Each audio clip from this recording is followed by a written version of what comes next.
Hello. A number of you have asked me what it's like making a graphic novel like this, so I thought I'd make a little video to show you the process. And here is the very earliest copy. I actually ended up throwing away all the originals of these, so this is a copy. But you see, it used to be called Book of Beasts. I'll explain that later. Stop, listen, what does the wild speak? That made it into the final book. And then you've got Poppy here, you've got Pedro, and then Rob looking bald. Got the deer, they made it in. And then you've got this mysterious character here, I'll explain later too. Look how rough it is.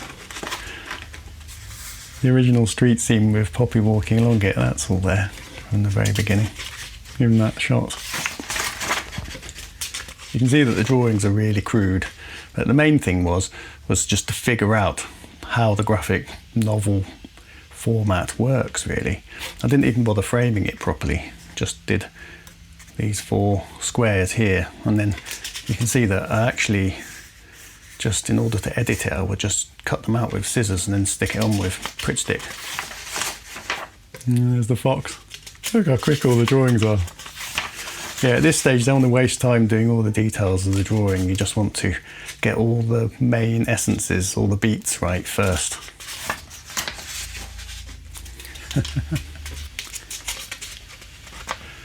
I do love how expressive it all is still, even with really simple lines.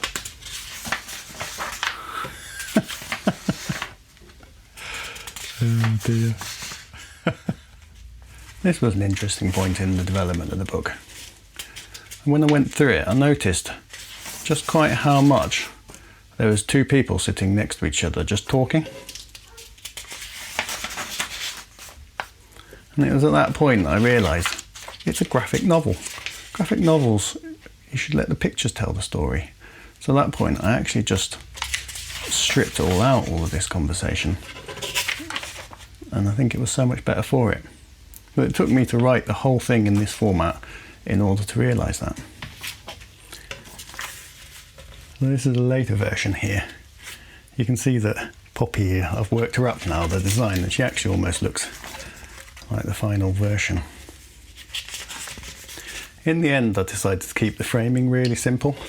It's not that much different from the earlier version where I wasn't thinking about it at all, but you know, some graphic novels, they just do absolutely incredible stuff with all the frames of little insets and things like that. But for me, for my first book, I thought I'm just going to concentrate on telling the story and one less thing to worry about.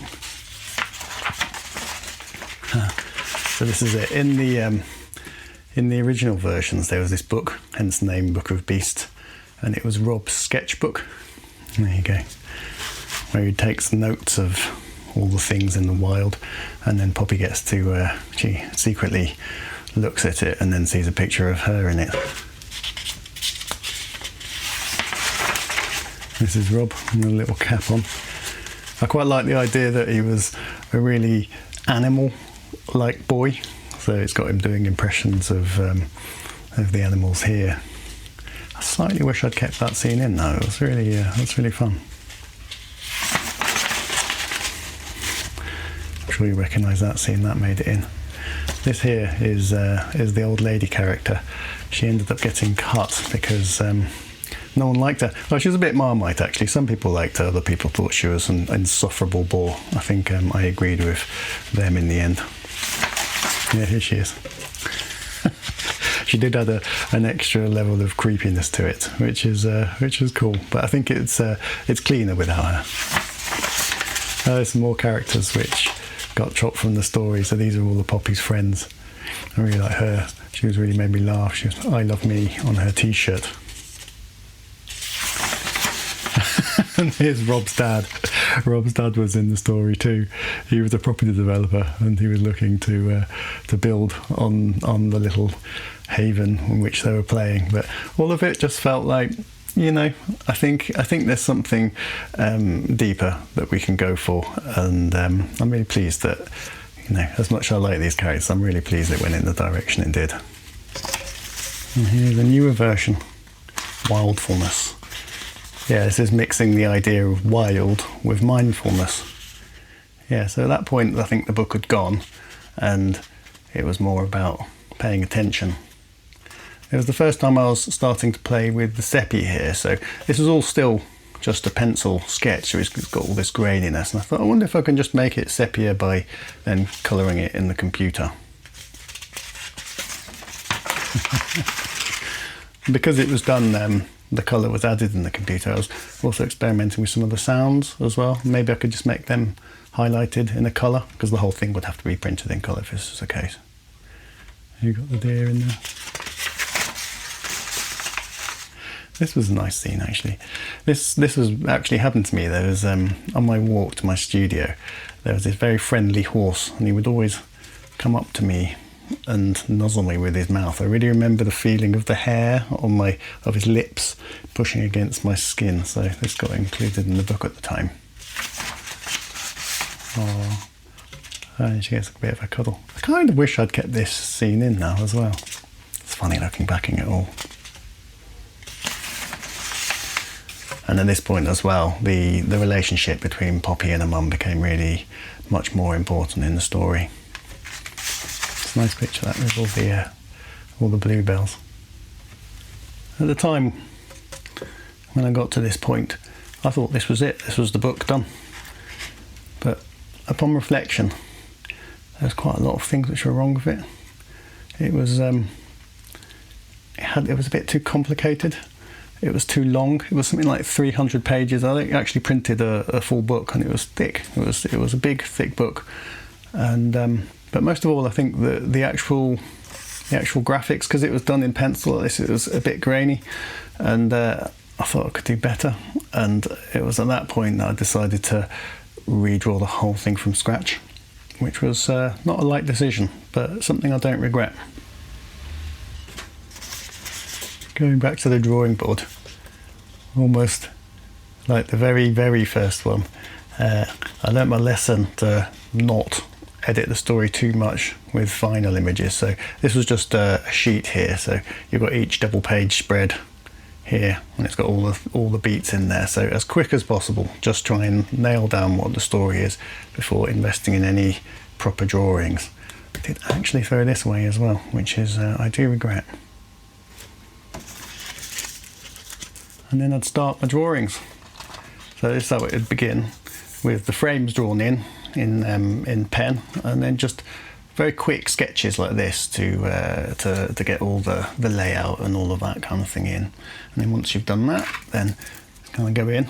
And I'd use a biro. I think biro is one of my favourite pens for this kind of thing, because one of the things is you can do heavy lines like these borders, but you can also do incredibly light lines, and I don't really know anything else which can do that.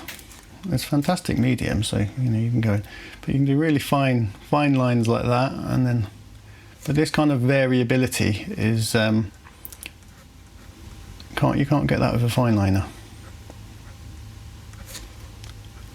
Yeah, it was fun just drawing it all in. Here's ears. I drew so many ears.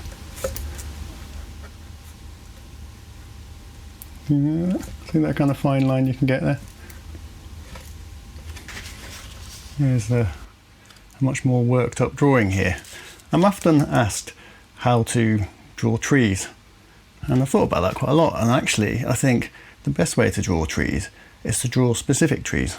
So this tree, even though this bit's made up here, this tree is just around the corner from here, and the thing about when you draw stuff from life is that they've got so many nuances, which that's exactly what makes it a tree, is all of those details. So almost thinking about a tree in abstraction, it doesn't make a tree, it makes an image of a tree, I guess. And I took that same approach with everything. I mean, look at this actually. So this scene here, you've got a little wren which sticks its head through this hole in this bark here. And here it is. It's just a beautiful bit of driftwood which I picked up. Look at that, bit of yew tree. And then this here, this is our garden. And the lilac tree in the foreground here with all the lilac flowers, the pots.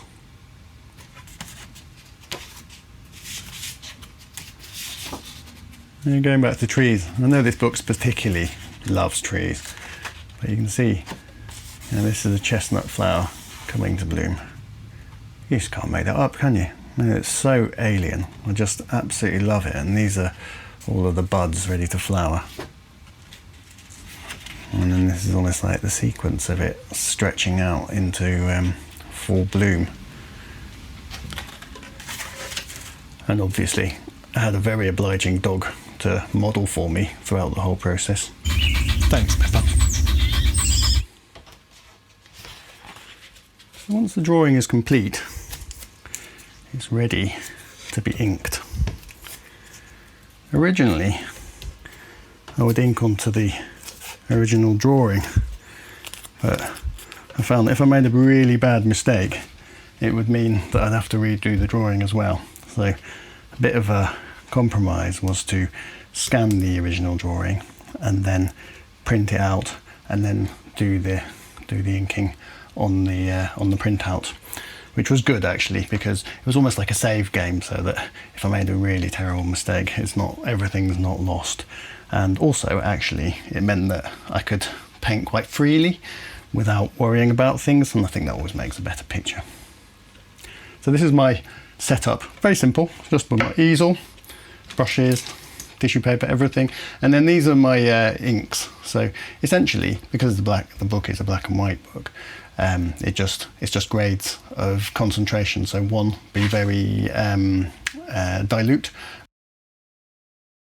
and then 6 going up to being very concentrated. So something like 2, I would use that. They all look the same right now, but I'd use something like 2 to do the pavement, for instance. Nice. It's almost more like a wash, really. There you go. And then something like 6. Well, that's just for things like Poppy's hair, isn't it? It's interesting seeing pictures like this, where there's a big empty space, but actually that's because the watercolours was going to do much of the lifting there. So that's what it looks like in the final image.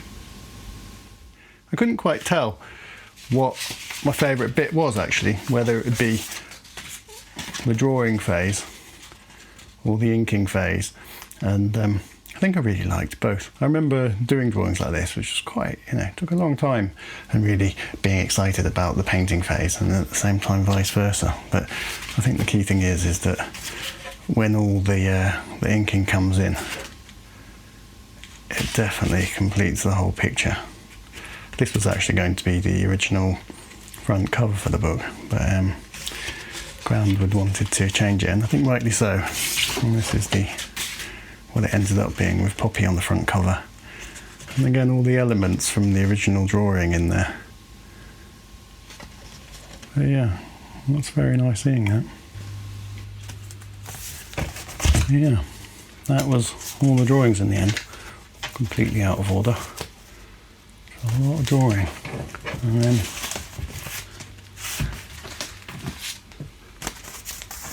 that. There's all the paintings.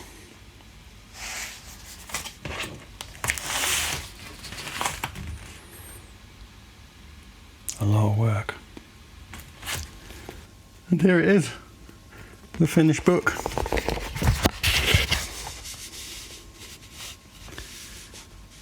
It's quite emotional going through all the old pictures. So much work.